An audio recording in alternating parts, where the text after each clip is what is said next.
প্রিয় শিক্ষার্থী বন্ধুরা, আশা করি তোমরা সবাই ভালো আছো। আমি তপন ভূষণ দাস, সহকারী শিক্ষক, তুমিলা বালক উচ্চ বিদ্যালয়, কালীগঞ্জ, গাজীপুর। তোমরা জানো যে আমাদের পরিবার থেকে শুরু করে অর্থাৎ ব্যক্তি থেকে শুরু করে রাষ্ট্রীয় পর্যায় পর্যন্ত হিসাব রাখতে হয়। আর সমাজের প্রতিটি ক্ষেত্রেই আমরা জানি যে হিসাব বিজ্ঞানের যথেষ্ট গুরুত্ব রয়েছে। তাহলে আজকে তোমাদেরকে আমি নবম ও দশম শ্রেণীর পাঠ্য বই হিসাব বিজ্ঞান বই থেকে একটি অনলাইন ক্লাস উপস্থাপন করব। সেটি হবে প্রথম অধ্যায় হিসাব বিজ্ঞান পরিচিতি, যা বিগত 2টি ক্লাস তোমাদের জন্য উপস্থাপন করা হয়েছে। তাহলে দেখো, আজকে আমাদের এই পাঠ্য আলোচনা থেকে কী কী শিক্ষণফল অর্জন করতে পারি। মূল্যবোধ ও জবাবদিহিতা সৃষ্টিতে হিসাব বিজ্ঞানের ভূমিকা, সমাজ ও পরিবেশের সাথে হিসাব ব্যবস্থার সম্পর্ক। 3 নম্বর হচ্ছে দৈনন্দিন ব্যক্তিগত, পারিবারিক ও প্রাতিষ্ঠানিক কর্মকাণ্ডে হিসাব রাখতে আগ্রহী হব। তাহলে এক কথায় হিসাব বিজ্ঞান পরিবার থেকে শুরু করে, ব্যক্তি থেকে শুরু করে রাষ্ট্রীয় পর্যায় পর্যন্ত বিভিন্ন গুরুত্বপূর্ণ ভূমিকা পালন করে থাকে।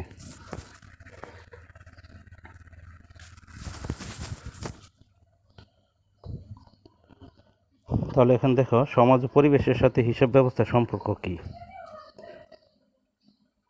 অর্থাৎ আমরা জানি যে আমাদের সমাজে বিভিন্ন ধরনের ব্যবসা প্রতিষ্ঠান রয়েছে।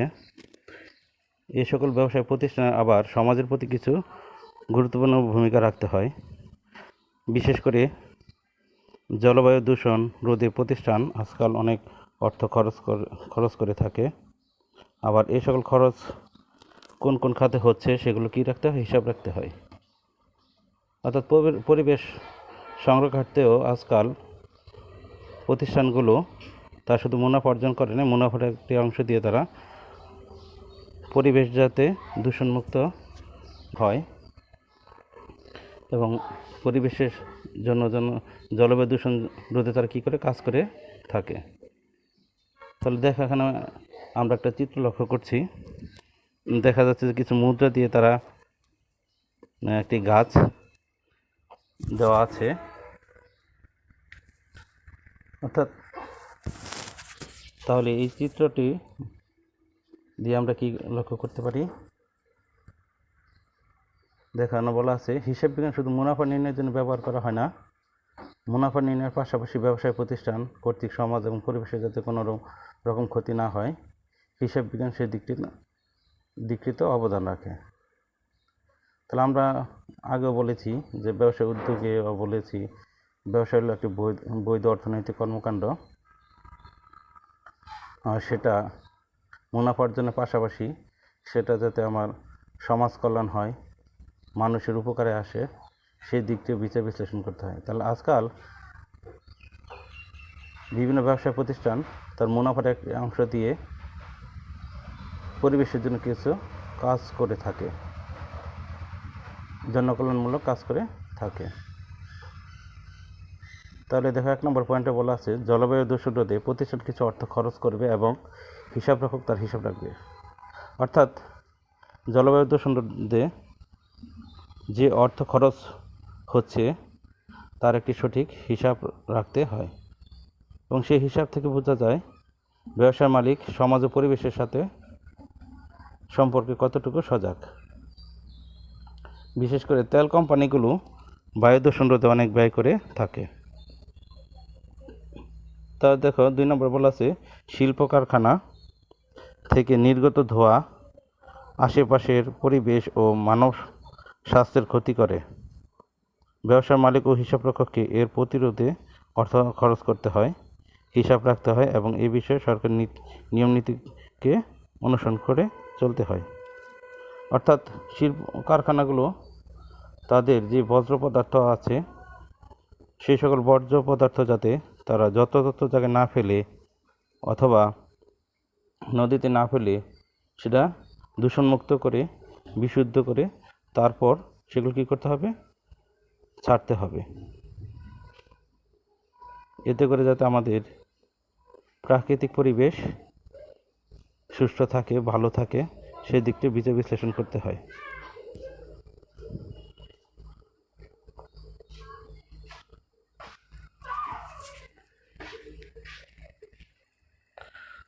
তারপর দেখো, পণ্য তৈরিতে স্বাস্থ্যসম্মত কাঁচামাল ব্যবহার করা হয়, যথাসম্ভব কম বিদ্যুৎ খরচ করা হয়, যন্ত্রপাতির শব্দ কম হতে হয় এবং আবর্জনা সঠিক স্থানে ফেলতে হয়। এসব কাজ করার জন্য কিছু অর্থ খরচ হয়। হিসাবরক্ষককে এই খরচের জন্য অর্থ বরাদ্দের পাশাপাশি ব্যয় করা অর্থের যথাযথ হিসাব রাখতে হয়। তারপর দেখো 4 নম্বর পয়েন্টে বলা আছে, প্রতিটি ব্যবসা প্রতিষ্ঠানকে সামাজিক দায়বদ্ধতার অংশ হিসেবে সমাজের জন্য কিছু কাজ করতে হয়, যেমন গরিব ও মেধাবী ছাত্রদের বৃত্তি প্রদান। এর জন্য প্রতিষ্ঠান বছরে কত টাকা খরচ করলো তার হিসাব রাখতে হয়। তার আজকাল দেখবে বিভিন্ন প্রতিষ্ঠান আছে, সেই সকল প্রতিষ্ঠানগুলো তাদের মুনাফা অর্জনের পাশাপাশি বিভিন্ন স্কুল, কলেজ, মাদ্রাসা, বিশ্ববিদ্যালয়ে মেধাবী শিক্ষার্থীদের জন্য বৃত্তি প্রদান করে থাকে। আর এই বৃত্তির পিছনে যেই অর্থ ব্যয় হয় সেগুলো আবার একজন হিসাবরক্ষককে সঠিক হিসাব রাখতে হয়। তাহলে এক কথায় বলা যায়, সমাজ ও পরিবেশের জন্য যে অর্থ ব্যয় হয় সেগুলো সঠিক হিসাব রাখতে হয়। তাহলে এই দিক থেকে হিসাব বিজ্ঞান কী করে গুরুত্বপূর্ণ ভূমিকা পালন করে থাকে।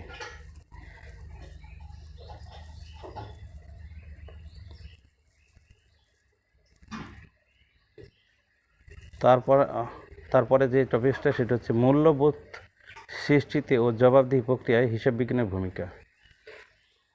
তাহলে মূল্যবোধ হলো একজন ব্যক্তি ও সমাজের চিন্তা চেতনা, বিশ্বাস, ধ্যান ধারণা প্রভৃতির উপর ভিত্তি করে গড়ে ওঠে, যার দ্বারা মানুষ কোনো বিষয়ের ভালো মন্দ বিচার করে ভালোকে গ্রহণ ও মন্দকে কী করতে পারে, বর্জন করতে পারে। অপরদিকে জবাবদিহি প্রক্রিয়ায় জন্য তোমাদের জন্য একটি উদাহরণ দিই, সেটি হচ্ছে, মনে করো তোমার অভিভাবক বা তোমার পিতামাতা তোমাকে বাজারে পাঠালো কিছু ক্রয় করার জন্য এবং কিছু সেখানে অর্থ বরাদ্দ করলো। উপরোক্ত পণ্য বা ক্রয় করার পর, ব্যয় করার পর তোমাকে তোমার পিতামাতার কাছে অথবা তোমার অভিভাবকের কাছে জবাবদিহি দিতে হয়। অর্থাৎ তোমাকে বলতে হয় যে কোন খাতে তুমি কত টাকা খরচ করেছো তার সঠিক হিসাব তোমাকে দিতে হয়। তাহলে এগুলো হচ্ছে হিসাবের একটি অংশ। তাহলে এক কথায় মূল্যবোধ সৃষ্টি এবং জবাবদিহি প্রক্রিয়ায় হিসাব বিজ্ঞানের ভূমিকা কোন অংশে কম নয়। তাহলে প্রিয় শিক্ষার্থী বন্ধুরা, তোমরা দেখো এখানে কিছু পয়েন্ট আগে তুলে ধরা হয়েছে, অর্থাৎ মূল্যবোধ সৃষ্টিতে জবাবদিহি প্রক্রিয়া হিসাব বিজ্ঞানের ভূমিকা কী। তাহলে 1 নম্বরে বলা আছে সততা ও দায়িত্ববোধের বিকাশ। হিসাব রক্ষণের ক্ষেত্রে হিসাব বিজ্ঞানের রীতিনীতি ও কলাকৌশল যথাযথভাবে অনুসরণ করা হলে আর্থিক দুর্নীতি, জালিয়াতি, সম্পদ ইত্যাদির উপর নিয়ন্ত্রণ থাকে এবং হিসাবের স্বচ্ছতা বৃদ্ধি পায়। তাহলে আমরা যদি সঠিকভাবে হিসাব রাখি এবং আমাদের মধ্যে যে সেই ধরনের মূল্যবোধ, চিন্তা চেতনা, জবাবদিহিতা এগুলো গড়ে ওঠে, তাহলে আমাদের মধ্যে দুর্নীতি প্রবণতা রোধ পাবে, জালিয়াতি কমে যাবে এবং সম্পদের উপর সঠিক নিয়ন্ত্রণ থাকবে। তাহলে মূল্যবোধ সৃষ্টিতে অর্থাৎ সততা ও দায়িত্ববোধের বিকাশে হিসাব বিজ্ঞান সেদিক থেকে গুরুত্বপূর্ণ ভূমিকা পালন করে চলেছে। আর বছরের পর বছর এর অনুশীলনের মাধ্যমে সংশ্লিষ্ট ব্যক্তিদেরও দায়িত্ববোধ বিকশিত হয়। তারপর 2 নম্বর দেখো পয়েন্টে বলা আছে ঋণ পরিশোধ সচেতনতা সৃষ্টি। হিসাব বিজ্ঞানের ঋণ গ্রহীতাদের মধ্যে ঋণ পরিশোধ সচেতনতা সৃষ্টি করে এবং তাদের মূল্যবোধ জাগ্রত করে, ফলে ঋণ খেলাপি হওয়ার সম্ভাবনা হ্রাস পায়। অর্থাৎ আমরা দেখি আজকাল অনেক কারবার প্রতিষ্ঠান আছে, তারা বিভিন্ন আর্থিক প্রতিষ্ঠান হতে ঋণ গ্রহণের পর তারা পরিশোধে অপারগতা প্রকাশ করে। তাহলে আমাদের মধ্যে যদি সেই মূল্যবোধ ও জবাবদিহিতা থাকে, তাহলে আমরা কোনো আর্থিক প্রতিষ্ঠান হতে ঋণ গ্রহণ করার পর তা অবশ্যই ঋণ পরিশোধ করার সচেতনতা আমাদের মধ্যে কী হবে, সৃষ্টি হবে। তাহলে এদিক থেকেও হিসাব বিজ্ঞান গুরুত্বপূর্ণ ভূমিকা পালন করে চলেছে।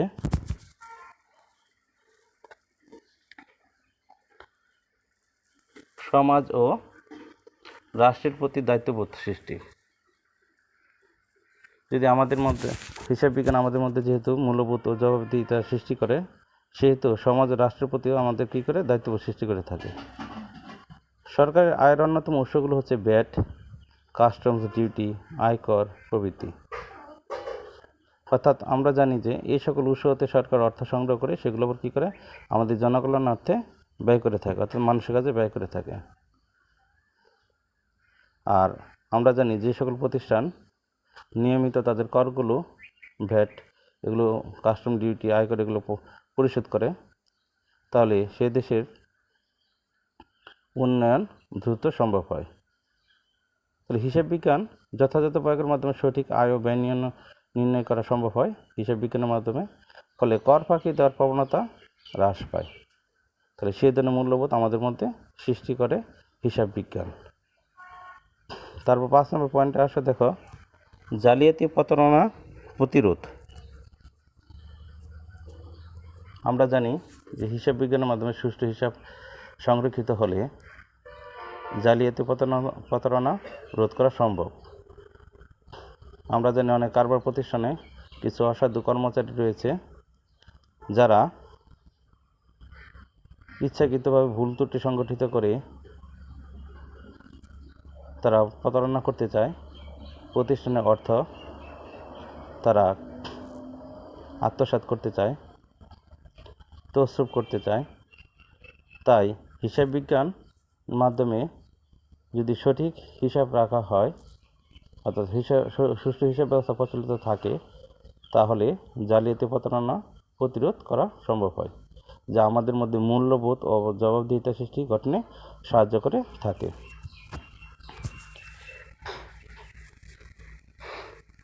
তারপর চলে আসো জবাবদিহিতা হিসাব বিজ্ঞান, যা কিছুক্ষণ আগে তোমাদের বলেছি। তোমাদের অভিভাবক যদি তোমাদেরকে বাজারে পাঠায়, কিছু অর্থ সেখানে পণ্য ক্রয় করার জন্য বরাদ্দ দিয়ে থাকে, এবং উক্ত অর্থ যখন তুমি বাজার থেকে ফেরত আসো কেনাকাটা করার পরে, তারপর দেখা যায় তোমাকে সেই জবাবদিহিতার সম্মুখীন হতে হয়। অর্থাৎ তোমাকে কোন খাতে কত টাকা তুমি খরচ করেছো তার সঠিক হিসাব দিতে হয়। তাহলে জবাবদিহিতায় হিসাব বিজ্ঞান গুরুত্বপূর্ণ ভূমিকা পালন করে চলেছে। তাহলে দেখো, বলা আছে, কোনো কার্য সম্পাদনের দায়িত্ব সুনির্দিষ্ট হলে কাজের ফলাফলের জন্য সংশ্লিষ্ট ব্যক্তিকে তার কাজের জন্য দায়ী করা হয়।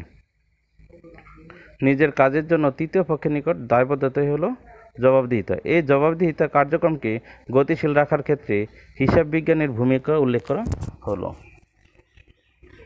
দেখো, ব্যবসায় প্রতিষ্ঠানের অভ্যন্তরীণ জবাবদিহিতা। তাহলে আমরা জানি প্রতিষ্ঠানের ভিতরে আমাদের অনেক কর্মচারী রয়েছে, কর্মকর্তা রয়েছে, আর প্রত্যেকজন কর্মকর্তাকে ঊর্ধ্বতন কর্মকর্তার কাছে জবাবদিহিতা দিতে হয়। তাহলে এর জন্য প্রত্যেক কর্মকর্তা কি করে, সেগুলো সঠিক হিসাব সংরক্ষণ করে থাকে। তাহলে আধুনিক বিকেন্দ্রীকরণ ব্যবস্থা আয়, ব্যয় ও বিনিয়োগের জন্য নির্দিষ্ট ব্যক্তিগণকে পূর্ণ ক্ষমতা দেওয়া হয়, যাতে করে দায়িত্ব পালনে পূর্ণ মনোযোগ প্রদান সম্ভব হয় এবং নির্দিষ্ট হিসাবকাল শেষে অর্পিত দায়িত্বের ফলাফল সম্পর্কে ঊর্ধ্বতন কর্তৃপক্ষের প্রশ্নের জবাব প্রদানে সক্ষম হয়। তাহলে এক কথা আমরা বলতে পারি, ব্যবসায় প্রতিষ্ঠানের ভিতরে যারা কাজ করে, যে সকল কর্মচারী রয়েছে, তাদের উপর যে দায়িত্ব ন্যস্ত করা হয়, তাহলে ওই দায়িত্বের জন্য তাকে ঊর্ধ্বতন কর্মকর্তার নিকট দায়বদ্ধ থাকতে হয়। এর জন্য প্রত্যেকজন কর্মচারী তার কী করে, তার সঠিক হিসাব রাখে এবং ঊর্ধ্বতন কর্মকর্তার নিকট যথাযথভাবে জবাবদিহিতা প্রদানে কী হন, সক্ষম হন। তারপর দেখো, মালিক, ঋণদাতা ও বিনিয়োগকারীদের নিকট জবাবদিহিতা। প্রতিষ্ঠানের হিসাব রক্ষণ ও ব্যবস্থাপনায় নিয়োজিত ব্যক্তিবর্গের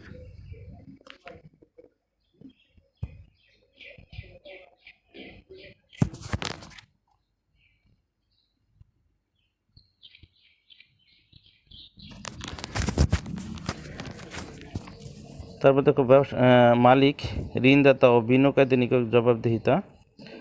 প্রতিষ্ঠানের হিসাবরক্ষণ ও ব্যবস্থাপনায় নিয়োজিত ব্যক্তিবর্গকে এই মর্মে জবাবদিহি করতে হয় যে প্রস্তুতকৃত বিবরণীতে প্রতিষ্ঠানের সঠিক চিত্র তুলে ধরা হয়েছে কিনা, বিনিয়োগিত অর্থের সঠিক ব্যবহার কতটুকু নিশ্চিত হয়েছে, অর্জিত ও মুনাফা ও প্রাকলিত মুনাফার সঙ্গতি রক্ষা হয়েছে কিনা ইত্যাদি। এরূপ জবাবদিহিতার অনুপস্থিতিতে আর্থিক অনার্থিক সকল ক্ষেত্রে চরম বিশৃঙ্খলা অবনতি পরিলক্ষিত হয়। তাহলে এক কথা আমরা বলতে পারি যে প্রতিষ্ঠানের হিসাব রক্ষণ ও ব্যবস্থাপনায় নিয়োজিত যেই ব্যক্তিবর্গের এই মর্মে জবাবদিহি করতে হয় যে প্রস্তুতকৃত বিবরণী, অর্থাৎ যে বিবরণী আমরা আর্থিক বিবরণী প্রস্তুত করি সেখানে সম্পদ, দায়, মালিকানার সাথে সেগুলো সঠিক চিত্র তুলে ধরা হয়েছে কিনা এবং বিনিয়োগিত অর্থের কি সদ্ব্যবহার অর্থাৎ সঠিক ব্যবহার হয়েছে কিনা তা একমাত্র হিসাব বিজ্ঞানের মাধ্যমেই তুলে ধরা সম্ভব হয়। তাহলে দেখো ঘ নম্বর বলা আছে সরকার নিকট জবাবদিহিতা, অর্থাৎ তৃতীয় পয়েন্ট, সরকার কর্তৃক নির্ধারিত বিভিন্ন নিয়মনীতি যথাযথভাবে পালন করে প্রতিষ্ঠান পরিচালিত হচ্ছে কিনা এবং যথাযথভাবে শুল্ক, ভ্যাট ও কর পরিশোধ করা হচ্ছে কিনা তা দেখার অধিকার সরকারের সংশ্লিষ্ট পক্ষসমূহ রয়েছে। যথাযথ হিসাব সংরক্ষণের মাধ্যমে এই জবাবদিহিতা নিশ্চিত করা সম্ভব। তাহলে আমরা যদি প্রত্যেকটি প্রতিষ্ঠানের যে মুনাফা অর্জিত হয় এবং মুনাফা অর্জন পর সরকারকে যে ভ্যাট অর্থাৎ আয়কর যে প্রদান করা হয় তার যদি সঠিক হিসাব থাকে তাহলে সরকারের নিকট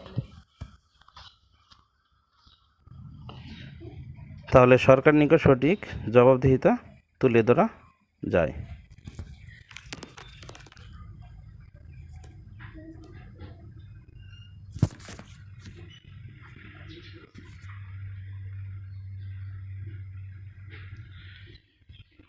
তাহলে প্রিয় শিক্ষার্থী বন্ধুরা,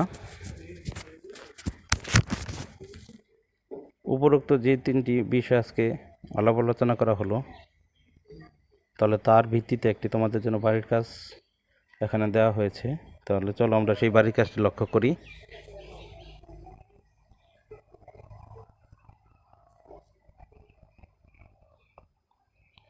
তোমার দৈনন্দিন জীবনে হিসাব বিজ্ঞান কীভাবে সাহায্য করতে পারে বলে তুমি মনে করো? তা এইভাবে তোমরা কি করবে, বাড়ির কাজ করবে।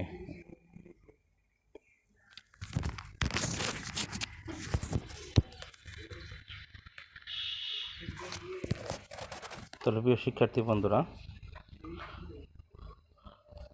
তোমরা যারা আজকে আমার এই অনলাইন ক্লাস দেখেছ তোমাদের সবাইকে ধন্যবাদ জানিয়ে আমি আমার ক্লাস এখানেই সমাপ্ত ঘোষণা করছি। সবাই সুস্থ থাকো, ভালো থাকো। আর একটা বিষয় মনে রাখবে, অপ্রয়োজনে ঘরের বাইরে বের হবে না, আর বের হলে অবশ্যই মাস্ক, হ্যান্ড স্যানিটাইজার সেগুলো ব্যবহার করবে। ধন্যবাদ সবাইকে।